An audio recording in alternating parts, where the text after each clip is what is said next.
Welcome to Enlightenment of Change on webtalkradio.net. I'm your host, Connie Whitman. Thanks for joining us this week. So to help you on your journey of change, yes, I know the word change makes us go and stop breathing at times. So to help you navigate these tumultuous waters of change, I have my free communication style assessment. You will get a report spotlighting your natural communication superpowers. We want to leverage that. You will also get a report spotlighting your lowest score, which is typically our blind spots. So again, both reports kind of important. That blind spot, let's shine a light on it. And again, help you minimize those blind spots as we communicate with clients, prospects, peers, family, friends, whoever it might be for you. My communication style assessment is free on my website. Go to whitmanassociates.com/CSA. And that is my gift to you. Now, my motivational quote today is by my guest, Tracee Dunblazier. And Tracee says, unity is the coming together of all the parts of ourselves, loved, misunderstood, and unknown. Now, karma, right? Karma, you've heard the phrase, karma is a bleep. PG show, so I can't say the word, but you know it's the B word. Do you believe that? Have you heard that before? Do you think karma is a balance sheet that we need to keep tabs on? I think that word, in my experience, we use karma so frequently, I'm not sure that we all know what it means. So I'm all about investigating and looking at things from a curiosity perspective. So my guest today is going to help us with that. Like I said, Tracee Dunblazier is my guest. She is Los Angeles-based spiritual empath, shaman, and 20-time national award-winning author. Woohoo! As a multi-sensitive, Tracee's blends of intuitive information combined with different modalities have provided the opportunity for thousands to achieve deep healing and create the success and peace they seek in their lives. Amen. As president of the Coalition of Visionary Resources, the trade organization for the mind, body, spirit industry, Tracee manages the COVR Visionary Awards program, educational opportunities for MBS businesses, and she is the author of Conquer Your Karmic Relationships, Heal Spiritual Trauma to Open Your Heart and Restore Your Soul. So please help me welcome Trace to the show, and we are going to talk karma, baby. So thanks for being on. Yeah, let's do it. So thanks so much. Her nails waiting to get to this. Yes, like let's dig in. Let's put this in my petri dish and evaluate. Right, I love it. So Trace, define for us, or what you've been doing this a long time. What actually is karma, or how do you define it? So karma, of course, it's a Sanskrit word that translates to reaction to an action taken. And oftentimes we interpret that to mean punishment and reward. Meaning if you do something good, you get a reward, and if you do something bad, you get punished. Karma is going to punish you or reward you. And that's not what it means. The idea of karma is really more the idea of throwing a stone in a stream and watching the ripples. So it's the patterns that come from one action taken and how they reverberate out into the universe, and can very possibly create patterns or habits that we sustain over a lifetime or over lifetimes. So when we think of, they're going to get theirs, well, the idea of karma, when somebody gets theirs, what they're going to get is the understanding and knowledge of the impact that their thoughts, ideas, words, and choices or actions had on someone else. They're going to eventually learn that. Karma is not, you slap me in the face and I slap you back. Karma is I slap you in the face, and then eventually I have to feel your pain of that slap. I have to feel the impact that action had on you. That's how I learn to change that habit. Fascinating. And that makes so much sense. And I'm giggling because I use the pebble in the pond a lot when I train, when I talk with my kids. Every time you do something, right? And it's not good or bad, right or wrong, no judgment. Right. You do it. What is that impact, right? What are the ripples you leave behind? And it's interesting because, of course, my kids, they're good at calling me out. So sometimes I say things because, Trace, I think too quickly. And I Right. don't always buffer what I'm saying, especially when you're with family, right? Because you don't have to be so on guard and aware and mindful of not hurting someone, because you would Right. never want to, I would never want to do that. I'll speak for my own self, right? Right. My kids will say, "Do you hear what you just said?" And sometimes I'm like, what did I just say? And then they'll say it and I go, yeah, like what was wrong with that? And then they'll say, well, you know how I heard that. And then and I'm like, oh my God, like I didn't even realize that. So that's that ripple effect that we have. And most times I think it could be unintentional. Sometimes it is intentional. So I think that I like your definition, because when my kids do that, it makes me more aware next time when I go to say something that I'm running, right? I'm moving too fast. And it's like, you blurt something out. Hopefully it helps me learn to pause and say, wait, what do I really want them to understand and take from this, versus me just running amok because I'm on to the next thing. So it's that mindfulness as well that we can learn along the way. So again, it's not good or bad, right or wrong. And then the flip side, I think, is, and I know you probably have had this happen, but like recently I had somebody on LinkedIn. They send me a message out of the blue, and I haven't talked to them. It was one of my corporate clients. It was an employee. It was in my programs, that I taught through the years, and sent me just this lovely email, gotten a promotion, gotten a promotion. And she said, it's all because of you. I was like, what? Like I almost cried. Right. And she said, because how I approach sales and all these things, it was comfortable and it was right. And I was able to articulate. Now I got this promotion and now I'm leading, and, very, very full of gratitude.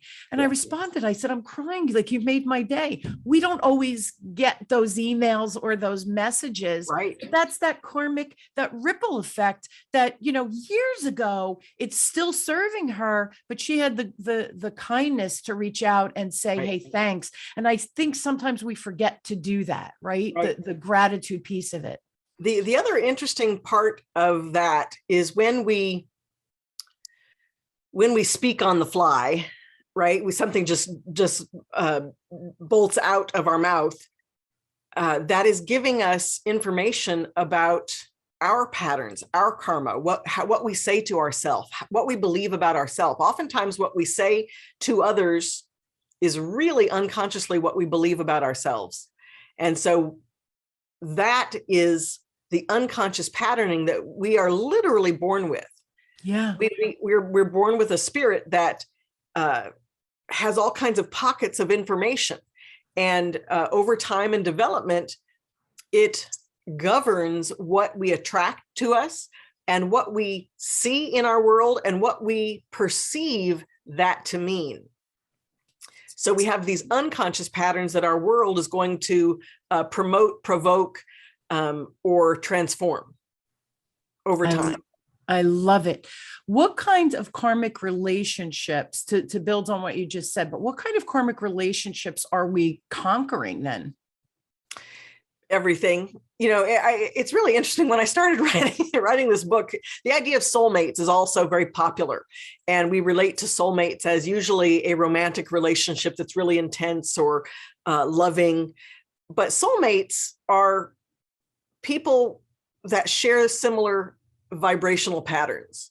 So they may not be the exact same pattern, but they vibrate based on the emotion that they carry. So they're similar. So anger attracts anger, joy attracts joy, frustration attracts frustration, right? So whatever somebody has going on, you're going to see that and mirror it in your world until you understand, like you bring your unconscious self to your conscious mind and then make a choice. So we have a karmic relationship with ourselves. We have it with our sexuality, with our divinity, with our creativity. We have it to our culture. We have it in personal and professional relationships. We have it in familial relationships. We have it to food and money. Food and money are our basic resources to keep us alive, is our first karmic relationship. Right? When we first learn how to say no as a baby by not letting something come out of our mouth, come into our mouth. We like babies will spit out food if they don't want it, or they'll cry, or or the other end. Like those are the two elements that a child can control to the best of their ability. They eating and pooping. Exactly. So that's where we begin our relationship with how we control or manage our environment. So, and those lessons, the way we come in to perceive them, the way they are nurtured by our caregivers or lack thereof, right? Whatever that situation is, garners or fosters a relationship with that we will carry into our adulthood and never change unless we make an effort to do so. You know, and it's about our onion, right? We have layers. Yeah. I know I use that example all the time, Trace, but we have layers, and until we start to peel them back and understand them, and I think we have to understand them with kindness, not punitive with self, right? And I have to tell you, that is not easy, because I am very quick to beat myself up. Like, how did you do that? Like, you moron, what were you thinking? And that's not kind, right? We would never talk to our little baby Connie self or little baby Tracee self that way. Yet as we age in society and achievement and, rising the corporate ladder, if that's your jam, whatever, we get defined what our roles are. And then we beat ourselves up if we don't master them. And that's kind of unfair. Right. I have something that I talk about. I talk about it in the book, but I also have a membership program that's called Living Radical Acceptance. And it is the idea of just accepting the way things are right now. Good, bad, ugly, indifferent, whatever they are, accept them as they are. Because once you do that, you now are empowered. You're empowered to make another choice. You're empowered to get more information that can lead you in a completely different direction. Yeah. It empowers you to accept, whatever your own self-loathing thing is, or whatever, circumstance, gosh, I'm with a man who beats me. Like when you accept that that's the case, you're honest with yourself in a radical way. Like you said, you don't judge yourself. You don't get angry with yourself. You allow the grief that radical acceptance will open up in you. Yeah. And once that grief clears, it allows you to be empowered on what to do next. Spirit, literally, when you clear your heart with grief, Spirit gives you what comes next. What do you find, writing the book and interviewing and talking to people and the response from the book? Are there certain patterns that you saw over and over and over again? You get what I'm saying? Like, sure. Yeah. Was there patterns that you saw? Absolutely. we are right now on the planet, and especially here in America, we are experiencing, I always think of the room Springer. People are losing their mind. They are letting loose, and they are accepting the worst in them, or what they consider to be the best in them, but they are owning it like it is what it should be. And there's great purpose in that. It's not pleasant for everyone, but there's great purpose in it, because until you can accept what it is you really think and feel about yourself and others, you can't move beyond it. You can't see the error of that way unless you accept that it is your way, right? You won't, if you don't accept it in yourself, you won't see the repercussions of it in your world, the evidence of it in your world. And that's what we are seeing over and over, is people living their worst selves, loud and proud. And again, we can't change what we don't acknowledge as a culture, as a society, as a country. We can't acknowledge if we can't acknowledge certain things, we can't change them. So there's a lot of acknowledging and a lot of recognizing. And regardless, I know it seems that we see a lot of all the bad coming out in people over the last 6 years. Yes. But the truth is, there are more people who are good. The people, it's not the really, really bad people, the really, really angry people, the really, really self-centered people. It's really actually not them that cause the most problems. It's the gray area people who don't want to get involved. And there are more of those Apathy. than any of them. So we are all learning to empathize with ourselves, with other people, and to begin to get involved in what we see to be right or wrong. And okay, so I agree with you 100%. My kids are still home, thank goodness. I'm lucky. They both just got jobs, and they're starting their life, right? New college grads, the whole thing. So just a proud mom, right? But here's the thing, every night at dinner, because they're home, we really have leisurely dinners that we talk an hour and a half, whatever it is, and we talk about politics, and we talk about emotions, and we talk about why'd you respond that way, and at work something happened or whatever it is, and we try to honor each other, right? Which I think is important. That's the communication. That's me with my communication with the sales stuff, right? Right.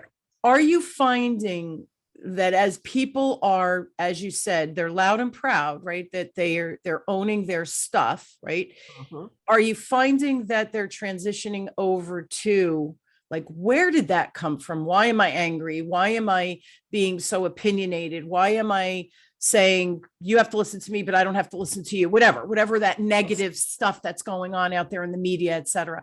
Yes. Are you finding that they are having those enlightened moments, or is Absolutely. It just, hear me roar and you shut up, right? Well, I mean, here's the thing. It's the gray area. It's the gray area people who have been the most quiet. They may feel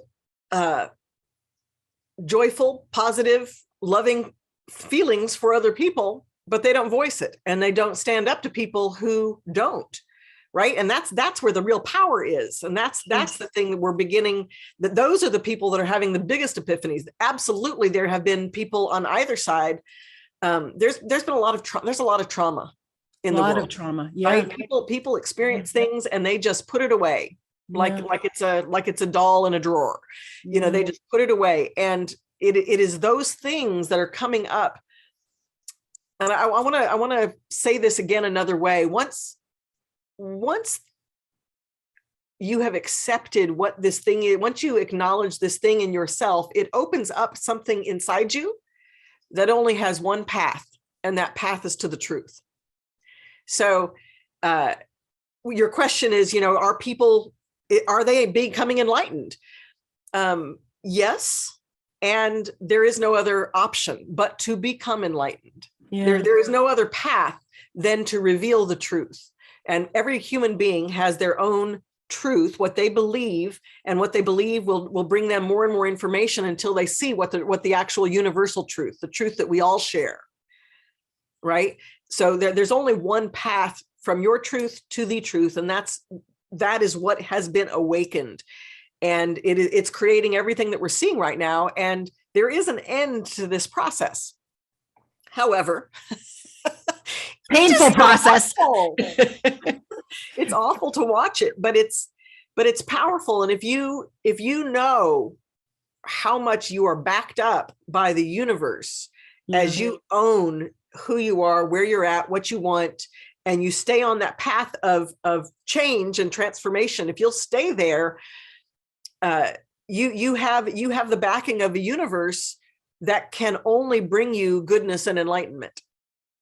That's the only, so there's more support for you in ways that you can't even fathom until you continue on the path. And when you talk about enlightenment, I love that word, but I was dumbstruck when I realized what it really meant. So for my whole life, my story is I was very spiritually challenged. I had multiple spirits and had a completely different spiritual life going on as a child. And that brought a lot of fear. It brought a lot of instability. It brought a lot of emotion. As an empath, I cried every day of my life until I was 50. The good news, right? There was a freedom that came for me and through me every time I did that. And there was this process that happened. And I remember this day. I was 35 years old, and I'd had a spirit that was with me, and I was watching a television program and I felt her leave me. because I had completed her voice. I'd given her a voice, and we'd completed our contract, and she left. And from that moment, all the burden that I had carried every day of my life was gone. Wow. It was just gone. It was like overnight. And I was like, oh, enlightenment means lightening up, letting go of the burden and working through the burden. It's not, when we talk about just let it go. Well, you don't just let it go, you work through it. And you keep it the grief, you keep it the lessons and the self-acceptance until you get to the place where there just is no more grief for you to process. That's beautiful. And it's funny because so 35 years, right, of feeling that burden. And then when the lesson was truly learned at your soul level, right, it's dissipated, it's gone. So Right. That is something I think to strive for.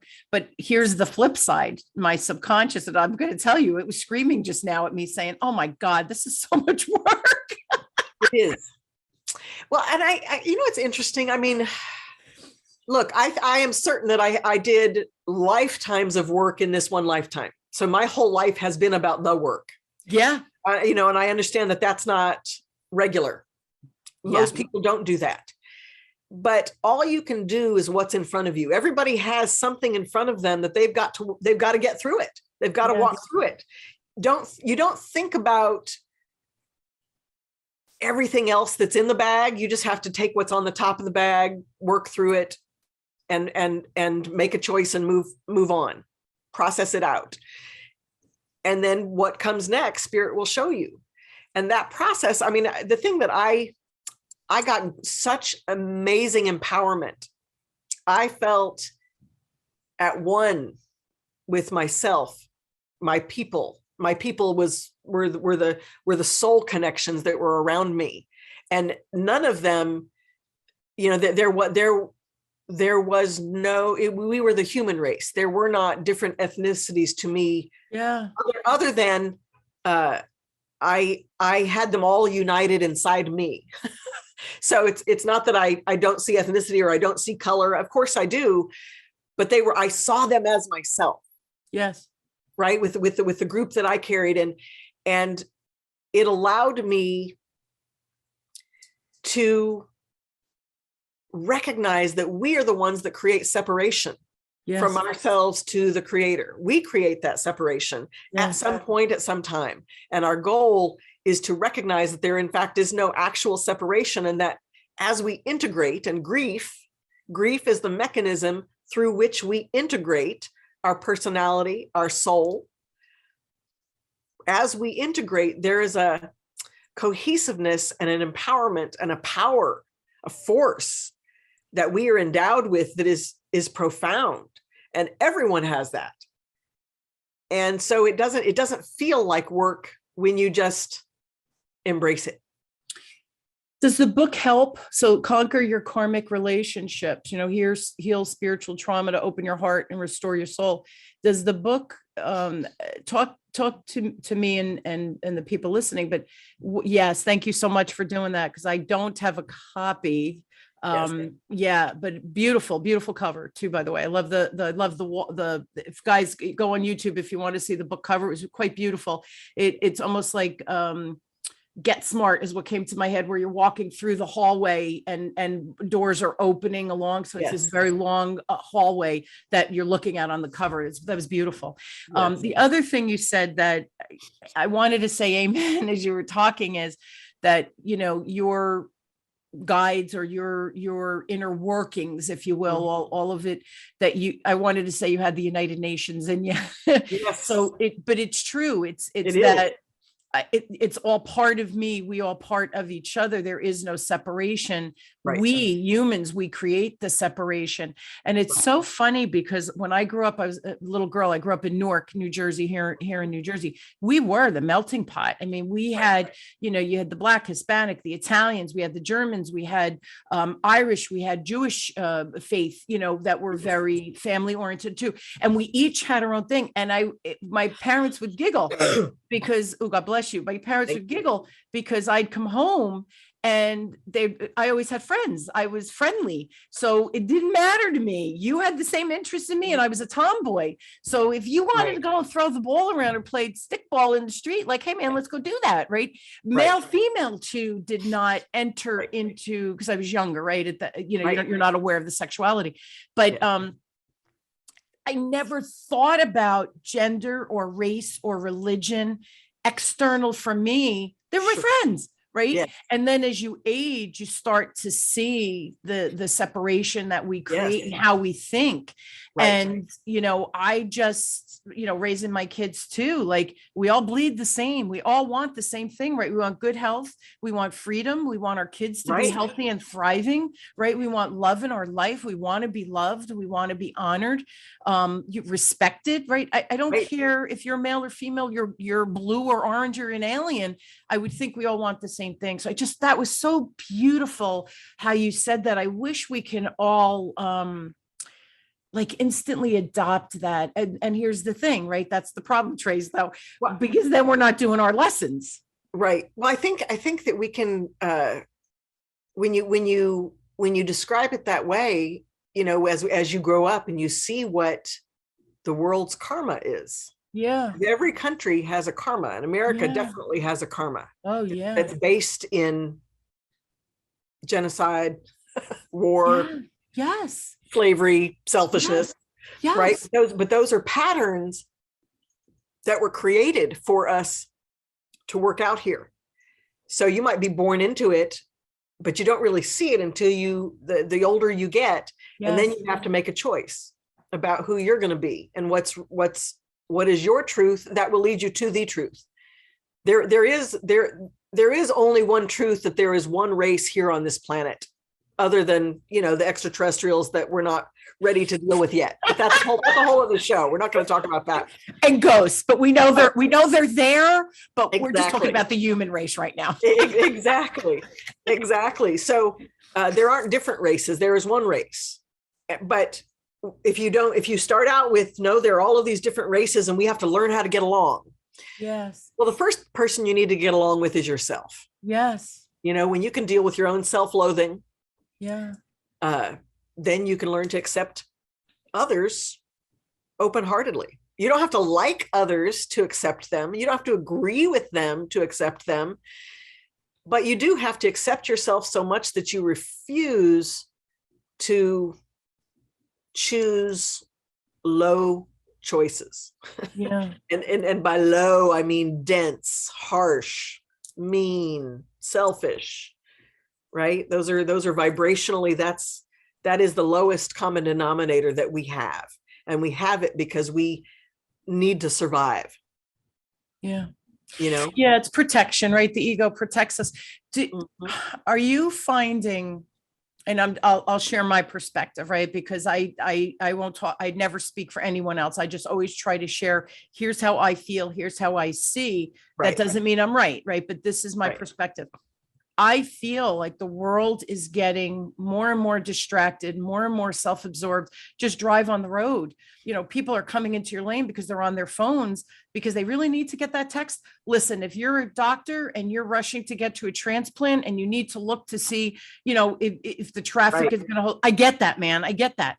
But for most of us, why are we looking at our phones when we're driving? So the self-absorption makes me nuts, because it's like, stop and breathe for a minute. How are you impacting the person next to you that just ran off the road because they thought you were going to hit them? Right. But I don't know. I feel like we're becoming more self-absorbed. Again, my perspective, that doesn't mean I'm right, everybody. So what do you think, Tracee?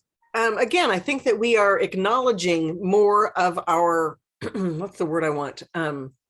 Crap.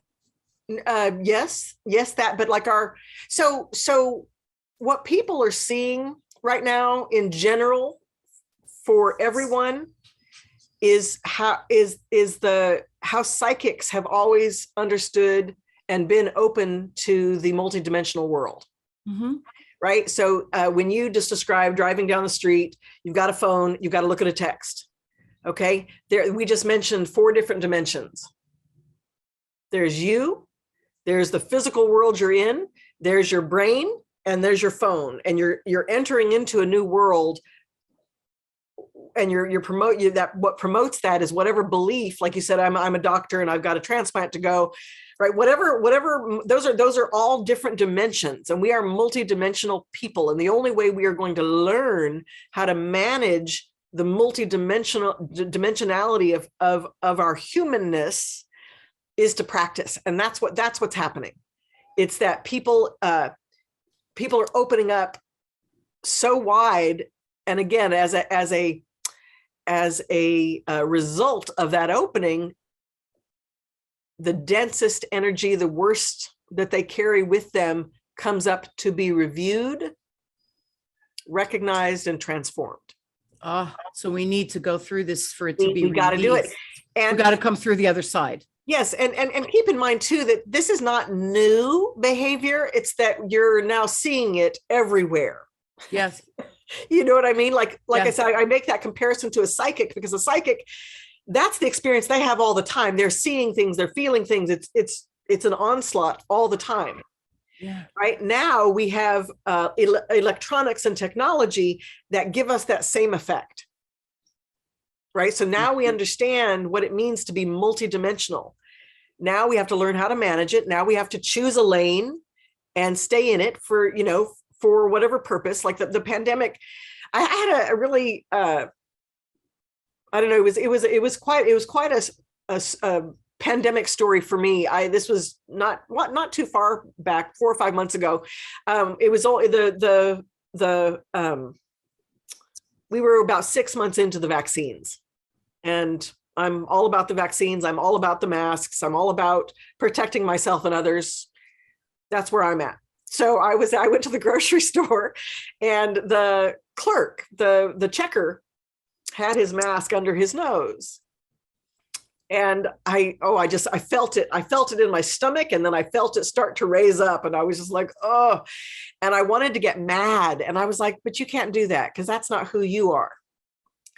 So when I got up to him, I said, hey, how you doing? Is it you long day? I can't imagine having to wear that mask for 8 hours. And he's like, yeah, it's awful. And he put it over his nose. He just naturally put it over his nose. And, yeah, I said, are you off soon? And he's like, yeah. I said, good. I hope you have a beautiful night. Thank you so much for your service. And then I left, and we were all happy. But I was like, I had a chance to be an asshole. Sorry. And I thought about it, and I wanted to do that because I was mad. We're all mad. We are all mad right now. Nothing is pleasant. This is not pleasant for anyone. And it's not that we don't feel these things. It's that we have to manage those feelings and honor the environment and ourselves. Absolutely. Right. And there's always a way to do that if that's the path you want. Because when I got mad, I wasn't thinking that. And I was like, okay, like spirit, show me what to do here. Because just show me. Right. And then I realized, well, acknowledge him, because he is having a rough time. And I really, I can talk all the crap I want being here at home with not having to wear a mask because I don't see anybody. That's right. That's my story, but I couldn't be him, so I had to give credit where credit was due, and just be so grateful that he was willing to do that. That's lovely. And he received it in such a beautiful way. And instinctually, he put it back on his nose and he corrected it. It falls down, and it is cumbersome if you have to wear it for 8 or 9 hour or 12-hour shift. Can you imagine? Absolutely. So see, again, you flipped it to come from compassion instead of anger. And I hope we're learning that. I really do, Trace. We're out of time, but everybody listen to me. I know it goes too fast. I could talk to you all day. So this is, this is bad because we got work to do, right? But if you want more information, please check out Tracee's website. It's Tracee, and that's with Tracee, so 2 E's, and then Dunblazier, and Dunblazier is DUNBLAZIER, not ZER.com. I will put that in the show notes, no worries, so you can find it easily. And if you have a question for her, because I think everybody needs a little Tracee in their life, please go to her email, or email her at TraceeDunblazier.com. Again, I promise I will put that in the show notes. Additionally, the book will be in the show notes. I want to say it one more time: Conquer Your Karmic Relationships, Heal Spiritual Trauma to Open Your Heart and Restore Your Soul. Again, that will be in the show notes, so you can find it if you'd like to purchase, which I hope you do. Trace, thanks again for being on. What a delightful, enlightening, feel-good conversation. And I love the clarification with karma and the ripples, and just really well done. Thank you so much for just sharing your zone of genius with us. It landed really well for me. I hope it landed well for you as well. So thank you so much, Trace. Much appreciated. Thank you. My pleasure. And I hope you will join me weekly as we question, build, and discover together, no matter what change that you're dealing with.